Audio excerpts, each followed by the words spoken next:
ಇವತ್ತು mutton chops. ಹೌದಾ? ಒಂದೇ ಒಂದು ಈರುಳ್ಳಿ ಸಾಕೇನಮ್ಮ? ಚಾಪ್ಗೆ ಈರುಳ್ಳಿನೇ ಹಾಕ್ಬಾರ್ದಮ್ಮ ಆಕ್ಚುಲಿ, ಆದ್ರೆ 2 ಟೈಮ್ ಬೇಕಲ್ವಾ, ಅದಕ್ಕೆ ಒಂದೇ ಒಂದು ಈರುಳ್ಳಿ ಹಾಕ್ತಿದೀನಿ ಅಷ್ಟೇ. ಸರಿನಮ್ಮ. ಅರಿಶಿನ ಈರುಳ್ಳಿ ಪೇಸ್ಟ್. ಇಲ್ಲಿ ನೀವು ಫಸ್ಟ್ ಅರಿಶಿನ ಈರುಳ್ಳಿನ ಫುಲ್ ನೈಸ್ ಆಗಿ ರುಬ್ಬಾರ್ದು, ತರಿ ತರಿ ತರ ರುಬ್ಬೇಕು. ಆಯ್ತಮ್ಮ. ಸ್ವಲ್ಪ ಆಯಿಲ್ ಹಾಕೋಬೇಕು. ಅದಕ್ಕೆ ಆಯಿಲ್ ಹಾಕಿದೀನಿ. ಆಯಿಲ್ ಹಾಕಾದ್ಮೇಲೆ ಹಸಿಮೆಣಸಿನ್ಕಾಯಿ ಸ್ಟವ್ ಕಮ್ಮಿ ಮಾಡ್ಬಿಟ್ಟು ಹಾಕ್ಬೇಕು. 1 kgಗೆ 1 ಇಡಿ ಬೆಳ್ಳುಳ್ಳಿ, ಓಕೆನಾ? ಇಷ್ಟು ಹಾಕ್ಬೇಕು. ಆಮೇಲೆ ಶುಂಠಿ ಹಾಕ್ಬೇಕು. ಅದು ಸ್ವಲ್ಪ ಫ್ರೈ ಆಗಲಿ. ನೆಕ್ಸ್ಟ್ ಇದಕ್ಕೆ ಕೊತ್ತಂಬರಿ, ಪುದೀನ, ಶುಂಠಿ. ಪುದೀನ ಜಾಸ್ತಿ ಹಾಕಬಾರ್ದು, ಸ್ವಲ್ಪನೇ ಹಾಕಬೇಕು. ಮತ್ತು ನಾನು ಒಣಕೊಬ್ಬರಿ ಹಾಕ್ತಿದ್ದೀನಿ, ತೆಂಗಿನಕಾಯಿನೂ ಹಾಕೋಬೋದು. ಆ್ಯಕ್ಚುಲಿ ನಾನು ಕಾಯಿ ಈರುಳ್ಳಿ ತುಂಬ ಕಮ್ಮಿ ಹಾಕೋದು ಚಾಟ್ಗೆ 1 ಟೈಮಿಗಾದರೆ. ಬಟ್ ಇವತ್ತು 2 ಟೈಮ್ ಇರೋದ್ರಿಂದ ಸೊ ಒಂದು ಸ್ವಲ್ಪ ಕಾಯಿ ಮತ್ತು ಇದನ್ನು ಹಾಕ್ಕೊಂಡಿದ್ದೀನಿ. ಈಗ ಚಕ್ಕೆ ಲವಂಗ ಹಾಕೋಬೇಕು.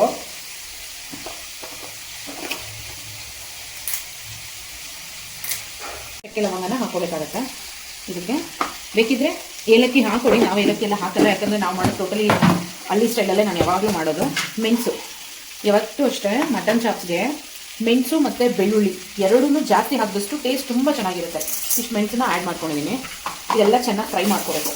ಇದೆಲ್ಲ ಅಂದರೆ ಹಸಿ ಸ್ಮೆಲ್ ಇರಲ್ಲ ನಿಮಗೆ ಮಾಡಿದ್ರೆ. ಆ ಸ್ಟ್ರಕ್ಚರ್ ಕೂಡ ನಿಮಗೆ ಚೆನ್ನಾಗಿ ಅನಿಸುತ್ತೆ. ಬೇಕಿದ್ರೆ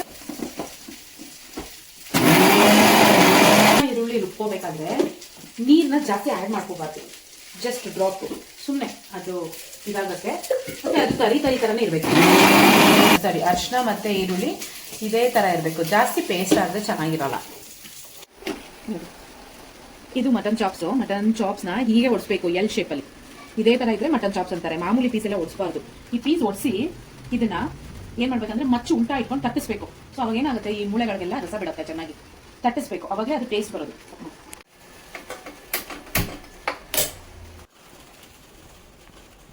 ಆಯಿಲ್ ಹಾಕ್ತಿದ್ದೀನಿ. ಸ್ವಲ್ಪ ಆಯಿಲ್ ಮಟನ್ ಚಾಪ್ಸ್ ಸ್ವಲ್ಪ ಜಾಸ್ತಿ ಇಲ್ಲಿ. ಎಣ್ಣೆ ಕಾಯ್ದಾದ್ಮೇಲೆ ಅರಿಶಿನ ಈರುಳ್ಳಿನ ಇದಕ್ಕೆ ಹಾಕೊಳ್ಳೋಣ. ಈ ಥರ ಅರಿಶಿನ ಈರುಳ್ಳಿನ ಚೆನ್ನಾಗಿ ಎಣ್ಣೆನಲ್ಲಿ ಹಸಿ ವಾಸನೆ ಹೋಗೋವರೆಗೂ ಫ್ರೈ ಮಾಡ್ಕೊಳ್ಳುವ. ಈ ಥರ ನೋಡಿ, ಈ ಸ್ಟ್ರಕ್ಚರಲ್ಲಿ ಇರಬೇಕು ನಿಮಗೆ. ಯಾವತ್ತು ಅರಿಶಿನ ಈರುಳ್ಳಿ ರುಬ್ಬಿದ್ದು ಇದೇ ಸ್ಟ್ರಕ್ಚರಲ್ಲಿ ಇರಬೇಕು. ಈರುಳ್ಳಿ ಜಾಸ್ತಿ ಹಾಕ್ಬಾರ್ದು ಆ್ಯಕ್ಚುಲಿ. ಚಿಕ್ಕದು ಪುಟ್ಟದು ಲೇಡನ್ನು ಹಾಕೋಬೇಕು 1 kgಗೆ. ಈಗ ಇದಕ್ಕೆ ಮಟನ್ ಹಾಕ್ಕೊಳ್ಳುವ. ಚಾಪ್ಸು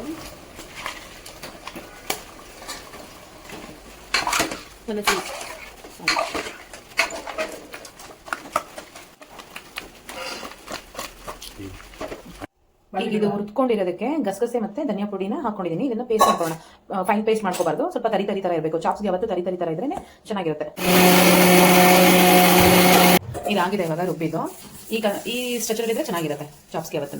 ಈ ಟೈಮಲ್ಲಿ ಸಾಲ್ಟ್ ಹಾಕಬೇಕು. ಈ ಟೈಮಲ್ಲಿ ಸಾಲ್ಟ್ ಹಾಕಿದಾಗ ಅದು ನಿಮಗೆ ಒಂಥರ ಹೊಲ್ಸು ಸ್ಮೆಲ್ ಅಂತಾರಲ್ಲ, ಅದೆಲ್ಲ ಏನಿರಲ್ಲ ಮಟನಲ್ಲಿ. ಈ ಟೈಮಲ್ಲಿ ಸಾಲ್ಟ್ ಹಾಕಿ ಚೆನ್ನಾಗಿ ಮಿಕ್ಸ್ ಮಾಡಬೇಕು. ಈಗ ಸಾಲ್ಟ್ ಹಾಕಿದೀವಲ್ಲ, ಸಾಲ್ಟ್ ಹಾಕಿದ್ಮೇಲೆ ಏನು ಮಾಡಬೇಕಂದ್ರೆ ನಾವು ಕುಕ್ಕರ್ನ ಮುಚ್ಕೋಬೇಕು. ಮುಚ್ಚಿ 1 ವಿಷಲ್ನ ಕೂಗಿಸ್ಕೋಬೇಕು. ಏನಕ್ಕೆ ಅಂತಂದ್ರೆ ಇದು ಟಿಪ್ ಅಂತ ಅನ್ಕೊಳ್ಳಿ. ಸಾಲ್ಟು ಖಾರ ಎಲ್ಲ ಒಟ್ಟಿಗೆ ಹಾಕಿ ನೀವು ಕೂಗಿಸ್ಕೊಂಡ್ರಿ ಅಂದ್ರೆ ಆಕ್ಚುಲಿ ಉಪ್ಪು ಹಿಡಿಯಲ್ಲ ಚೆನ್ನಾಗಿ. ಸಾಲ್ಟ್ ಹಾಕಿದ್ಮೇಲೆ 1 ವಿಷಲ್ ಕೂಗಿಸ್ಕೊಂಡ್ರೆ ಅದು ಚೆನ್ನಾಗಿ ಅಬ್ಸರ್ವ್ ಆಗುತ್ತೆ. ಎಲ್ಲ ಮಟನ್ ಪೀಸು ಕೂಡ ಉಪ್ಪಲ್ಲಿ ಚೆನ್ನಾಗಿ ಅಬ್ಸರ್ವ್ ಆಗುತ್ತೆ. ನೆಕ್ಸ್ಟ್ 1 ಕೂಗಾದ್ಮೇಲೆ ಮತ್ತೆ ಆರಿದ್ಮೇಲೆ ಮಸಾಲೆನ ಹಾಕೋಬೇಕು. ನೋಡಿ ಇದೀಗ ಇವಾಗ ಹೇಗಾಗಿದೆ ಅಂತ ಈ ಥರ ಇರಬೇಕು ನಿಮಗೆ. ಈಗ ಇದು ಉಪ್ಪು ಚೆನ್ನಾಗಿ ಹಿಡಿದಿರುತ್ತೆ. ಇದಕ್ಕೆ ನಾವು ಈಗ ಮಸಾಲೆ ಹಾಕೋಣ. ಈ ಮಸಾಲೆ ಹಾಕಿ ಕಟ್ ಮಾಡ್ಕೊಳ್ಳಿ. ಇದು ಮಿಕ್ಸ್ ಮಾಡ್ಕೊಳ್ಳೋಣ.